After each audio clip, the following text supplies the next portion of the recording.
Tout débute en octobre 1957, quand les Soviétiques prennent les Américains par surprise en envoyant le satellite Spoutnik dans l'espace. En pleine guerre froide,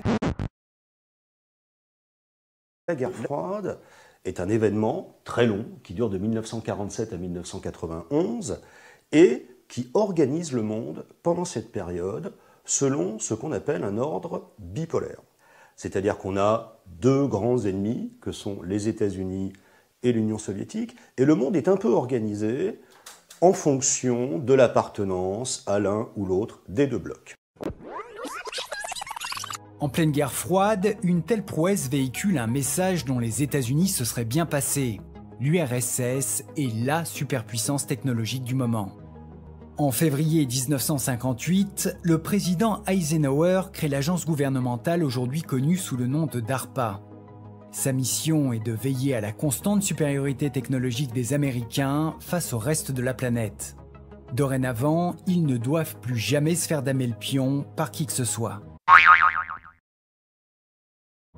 Afin de coordonner les différents centres de recherche du pays autour de cet ambitieux projet, le professeur Licklider imagine en 1962 un système de mise en réseau informatique novateur. L'idée est de permettre aux ordinateurs des universités et des laboratoires d'échanger plus rapidement de l'information.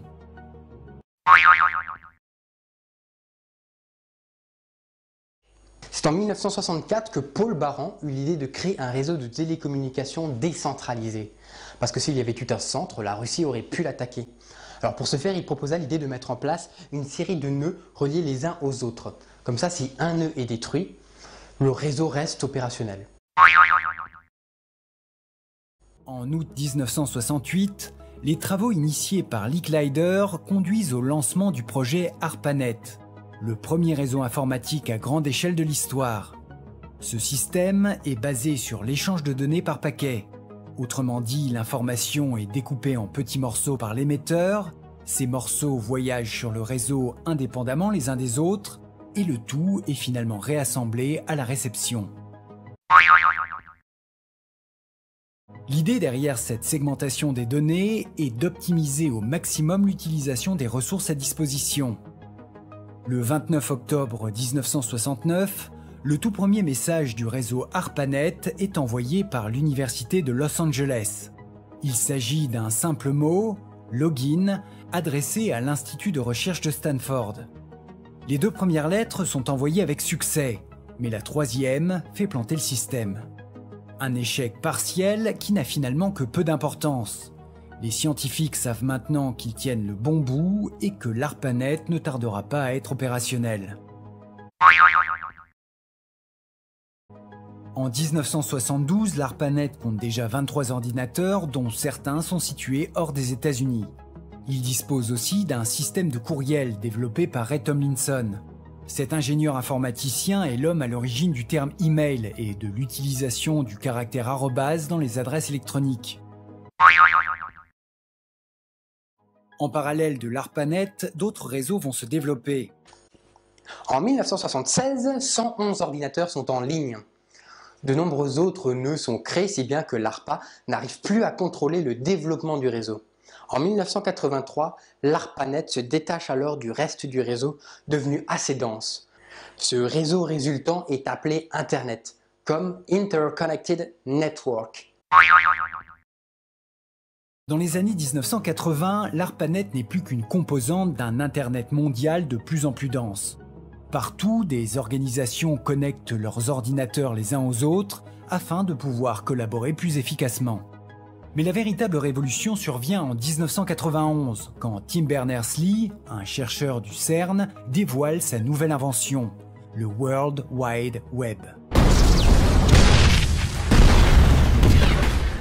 L'idée n'est plus simplement de connecter des ordinateurs entre eux.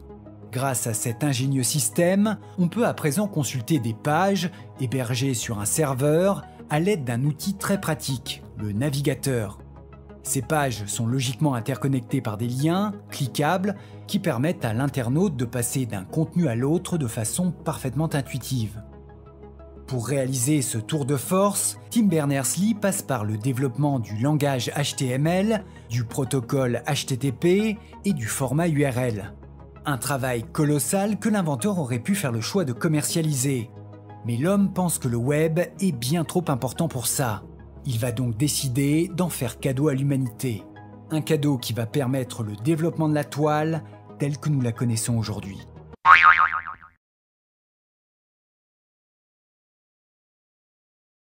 Le web, ou le World Wide Web, WWW, qui signifie vaste toile mondiale, est un système qui permet de consulter des pages accessibles sur des sites.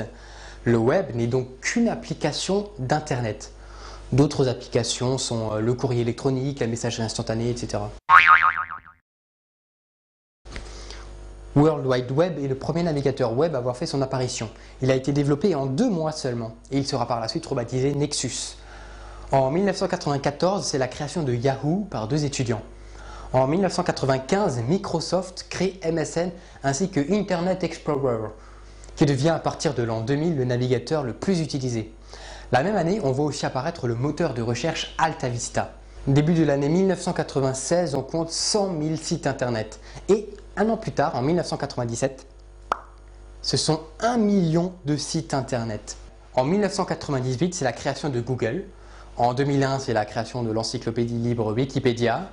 En 2004, c'est le lancement du navigateur web Mozilla Firefox. En 2009, on dénombrait 200 millions de sites internet. Et actuellement, on en est à presque 250 millions. Le nombre d'utilisateurs d'internet évolue de façon exponentielle depuis les années 90. Selon Internet World Stat, il a été recensé 1,8 milliard d'internautes en décembre 2009.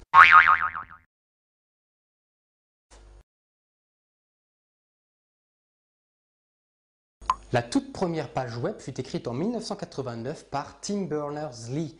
C'est un physicien qui travaille au CERN en Suisse. L'adresse du site était http://info.cern.ch. Sur ce site, on retrouvait des informations sur les méthodes permettant de créer son propre site internet.